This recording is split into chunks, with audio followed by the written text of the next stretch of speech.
Hello to all my friends out there. Hi, you guys. Well, it's overcast. It's hot, but it's overcast. So here we are, another fine day. Here is the jerky I made last night. It could have used a little bit longer, but you know, it was getting really late. So I thought, well, for this looks pretty good. It's supposed to snap. See how mine's not quite snapping?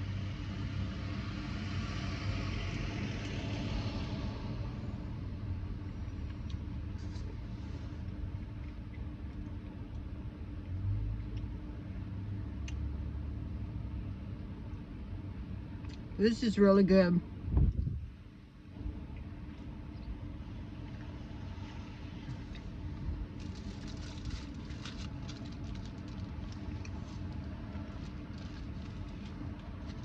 One of the things I want to start buying is some really good Ziploc baggies to keep my stuff in. What I did is I brushed teriyaki sauce on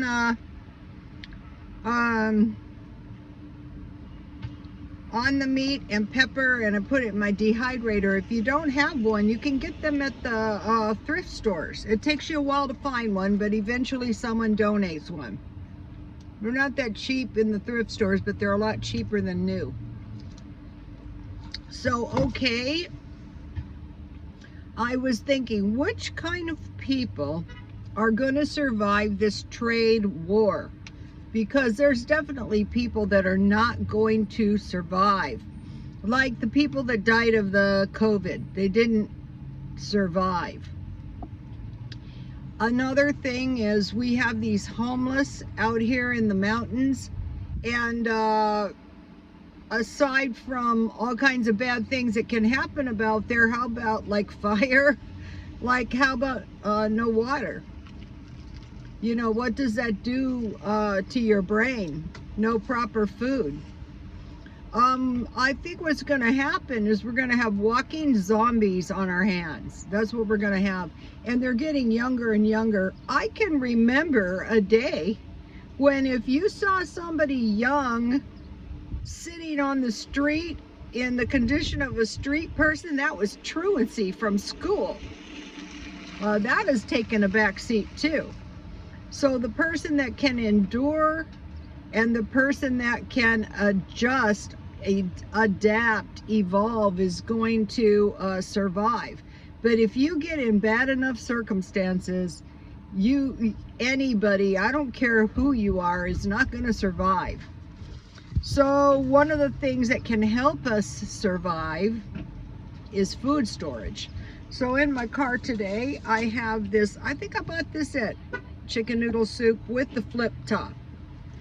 I have some peanut butter and crackers, and I have some beef jerky. And so that keeps me from spending money on food when I'm out. What I do is I work buying stuff at the thrift store, like these lovely Vera Wang sunglasses.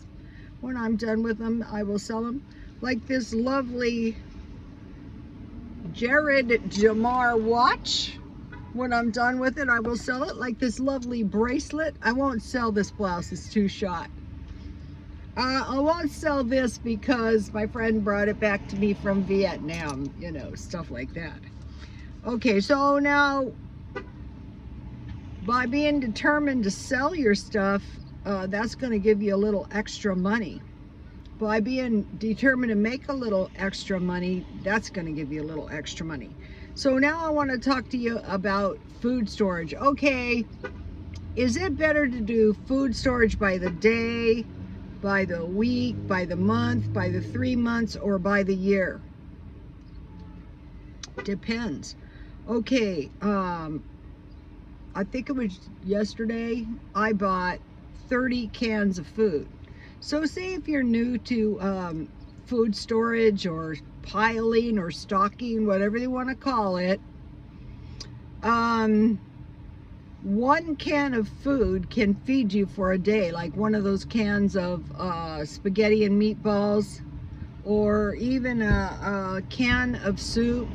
So one can for one day, or if you find a good deal like the soup for 74 cents and you buy 30, then you have enough for a month. And you need $365 cans for a year if you're doing the cans. So I like cans. You know, there's floods all over. If your house doesn't totally wash away and you have cans, chances are those are going to be retrievable. One thing that's not good for cans, though, is extreme heat. So, okay, so you're new to stockpiling, you're really broke, and you say, wow, well, I don't even have a 74 cents for a can. And so what I would suggest is going to the food banks, the food pantries, and the churches. This is what I was trying to get my friend to do. Empile your house full of food, empile your house up with a little reserves of food until you can get on your feet, if you're even lucky enough to have a house these days, or even a car. You know, when did you ever say to yourself, wow, you'd be lucky if you had a car or a van? All the wars were bad. You know, the Vietnam War, at least in this war, you do have a fighting chance. Maybe someone will give you $1 and you can buy a can of food. You don't have but they can attack us. You know, now these funguses, there's been various attempts to attack us with, remember smallpox in the mail, you know? So anyway, so I think your best approach is the day. So you find out, what could I get by in a day, and then you buy enough for a week, and then a month, and then 3 months and 6 months. So okay, so on the cans for a day, you would buy, for a month you'd buy 30 cans. Okay, so now knowing that rice, you need 50 pounds of beans a year per person. But on a day with the Hello Fresh, it was a 1/4 cup. So that would be for a week 1 3/4 cup. This is just for rice, so it's not really this much. 1 3/4 cup rice at a 1/4 cup serving. So if you were having beans and rice, you would need approximately 2 cups of each for one person. So by the year, rice and beans 50 pounds, 6 months 25 pounds, 3 months 12.5 pounds. So, you know, food storage needs to be demystified, because when a person doesn't have a food storage and they see these people buying hundreds of dollars of preps, that is not really helpful. Okay, so now for water, you need 1 gallon per day, including 1 gallon per pet. So the approach to that, what I do is I just refill the water, and I buy a few every now and then, and they do start to accumulate. The little by little approach is probably the best. Okay, so now for one day, how about, and this is important to know, how about 1 can of tuna, 1 package of crackers or chips, and 1 can of soup? So you say, okay, I would have a little bread in my crackers. Okay, if you're running out of bread, this is why if you stockpile stuff to make biscuits or pancakes, or, you know,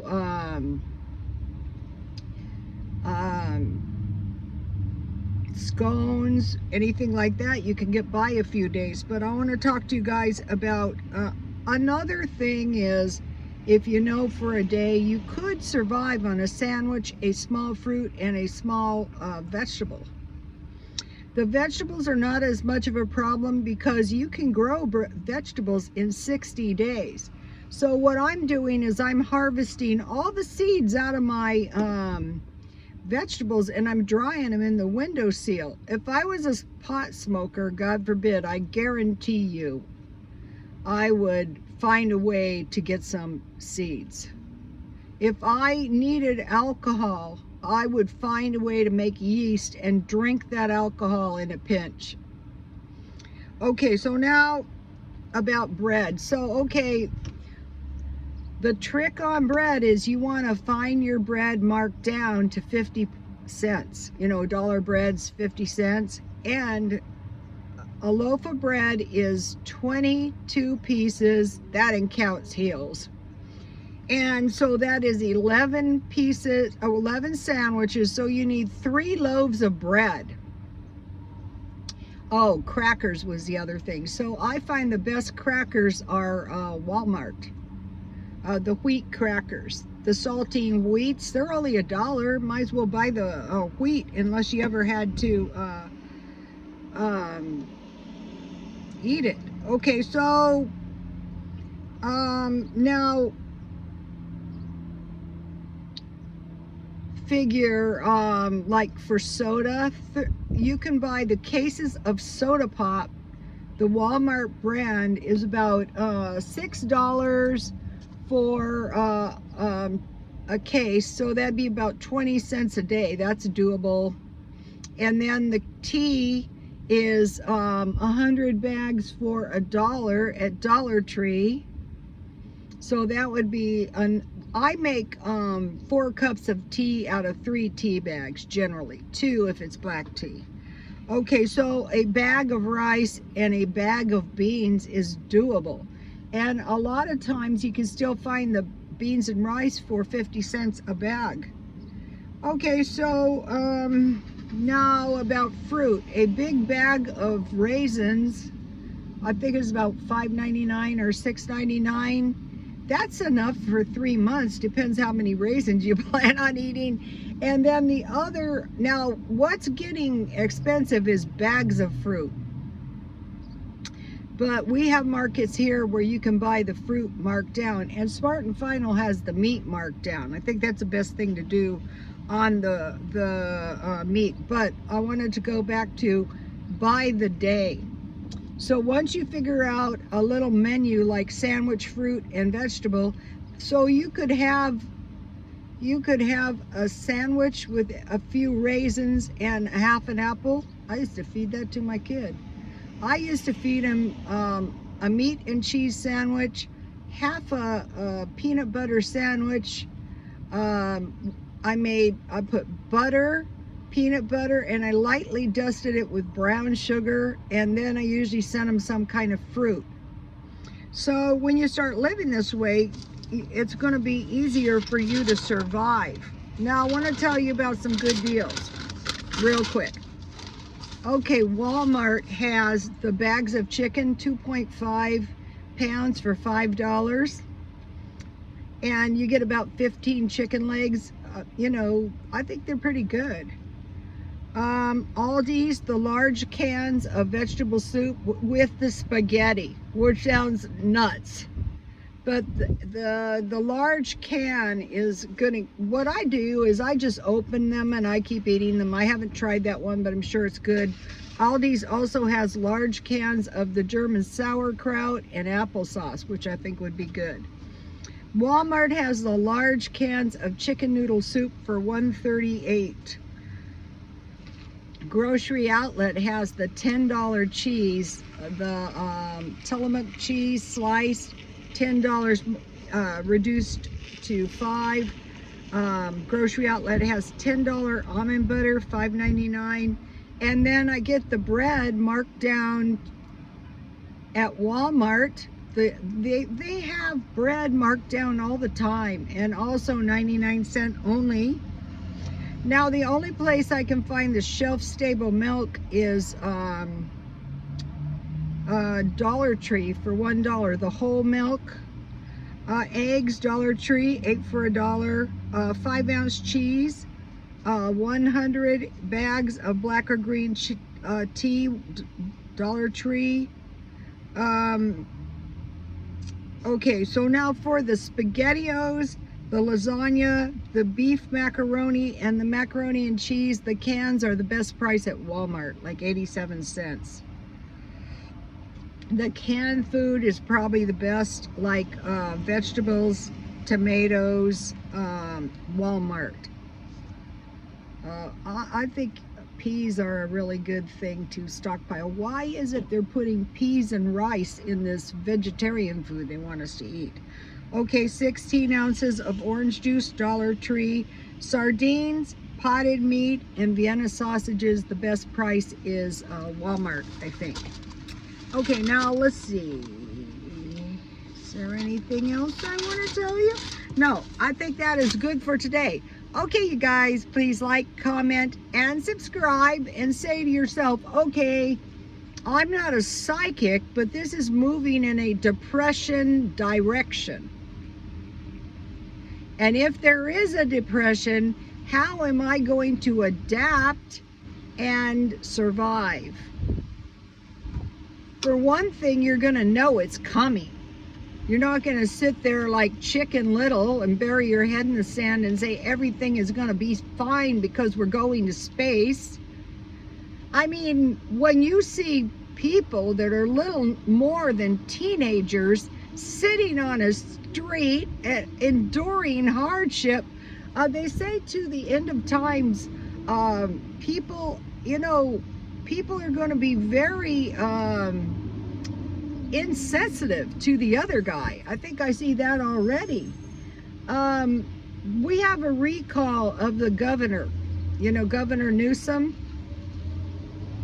and I am going to vote he's not going to be replaced because I think he's better equipped to handle. We have, California is one disaster after another.